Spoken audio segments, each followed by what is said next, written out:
Hello friends, good morning সবাইকে। তো এখন বাজে সকাল 7টা আর আমরা বেরিয়ে পড়েছি। আমরা এখন যাচ্ছি স্টেশনে, যাব ঘুরতে। বলো তো বন্ধুরা, আমরা কোথায় ঘুরতে যাব? তো হ্যাঁ, এবারের ট্রিপটা একটু অন্যরকম। আর এবার আমাদের সঙ্গে যাচ্ছে আমার ননদ আর ননদের বর, আর আমার পাপা, আমি আর আমার বর। তো আমরা 5জনই যাচ্ছি। দেখো, ফালাকাটা স্টেশনে আমরা বসে আছি। তারপর ট্রেন চলে এসেছে, আমরা ট্রেনে উঠেও পড়েছি। এখানে সকালে ব্রেকফাস্ট তো আমরা বাড়ি থেকে করে আসিনি, তো ভেবেছিলাম যে ট্রেনেই ব্রেকফাস্টটা সারবো। তার জন্য বাড়ি থেকে কলা, আম, রুটি এগুলো নিয়ে এসেছিলাম। তো এগুলো খাওয়া শেষ করার পর নিয়ে যাচ্ছিল ডিম সেদ্ধ। তো বর বললো খাবে নাকি, বললাম হ্যাঁ খাবো, নাও। তো 4টে ডিম নিয়েছিল। এখানে জোড়া 2টো ডিম আর কি 30 টাকা করে নিয়েছে, 4টে ডিম 60 টাকা নিয়েছে। তো ট্রেনের খাবার তো এরকমই।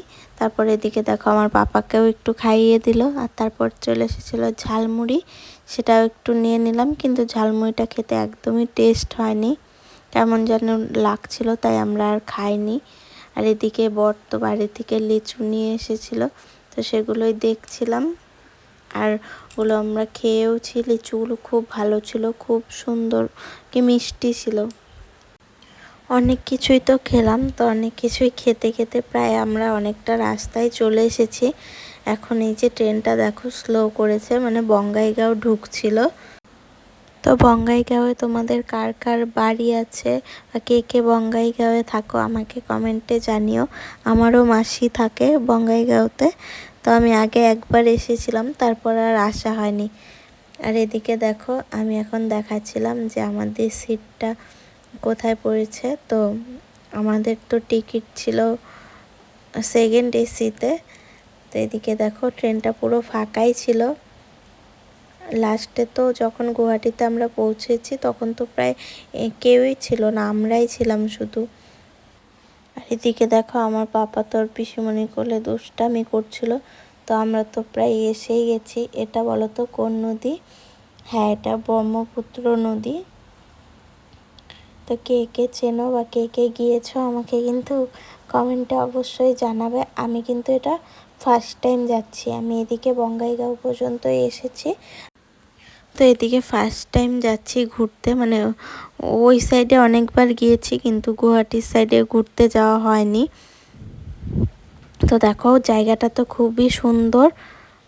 আর এই দেখো আমরা কামাখ্যা স্টেশনে নেমে গিয়েছিলাম, ভেবেছিলাম কামাখ্যা মন্দিরে পুজো দিব, কিন্তু এত ভিড় ছিল। সামনেই যেহেতু পুজো আছে তার জন্য প্রচুর ভিড় ছিল, আমরা পুজো দিতে পারিনি। তাই তার পরের দিন আমরা গুয়াহাটি থেকে আবার মেঘালয়ের উদ্দেশ্যে রওনা হয়েছিলাম।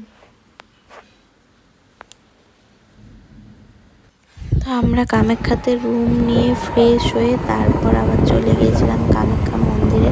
তো এদিকে দেখো আমরা প্রথমে টোটো বুক করেছিলাম, টোটো দিয়ে যাচ্ছিলাম, কিন্তু এত উঁচুতে টোটো উঠছিল না। তারপর আবার কার বুক করা হয়েছিল। তারপর তো আমরা কারে করে পৌঁছে গেছি। তো এখন আমাদের এখানেই নামিয়ে দেবে, বাকিটা আমাদের হেঁটেই যেতে হবে। তো দেখো আমার তো দারুণ লাগছিল। তো পুজো দিতে পারলে আর একটু ভালো লাগতো। পাপা যেহেতু ছোট, এখন আর লাইনে দাঁড়িয়ে পুজো দিতে পারলাম না, কিন্তু ইচ্ছে আছে পরে যখন আসবো পাপা আর একটু বড় হলে তখন এসে আমরা পুজো দেব। তো পাপা তো তার পিসার কোলে উঠে সুন্দর করে দেখতে দেখতে যাচ্ছিল। তো আমরা এখানে সবাই জুতো রেখে তারপরে ঢুকবো। তো আমরা তো প্রথমে জানতাম না, আমরা একটু এগিয়ে গিয়েছিলাম, তারপর বললো যে না জুতো রেখে আসো, তারপর জুতো রেখে ঢুকলাম। এদিকে দেখো আজকে যে পরিমাণে গরম পড়েছে, মানে খুব গরম ছিল। গুয়াহাটিতে তো প্রচুর গরম। এদিকে দেখো মন্দিরটাও পরিষ্কার করছে, আর আমরা এখান থেকে ভগবানকে আর কি দর্শন করছিলাম, প্রণাম করছিলাম, কারণ আমরা তো ভেতরে গিয়ে এখন পুজো দিতে পারবো না।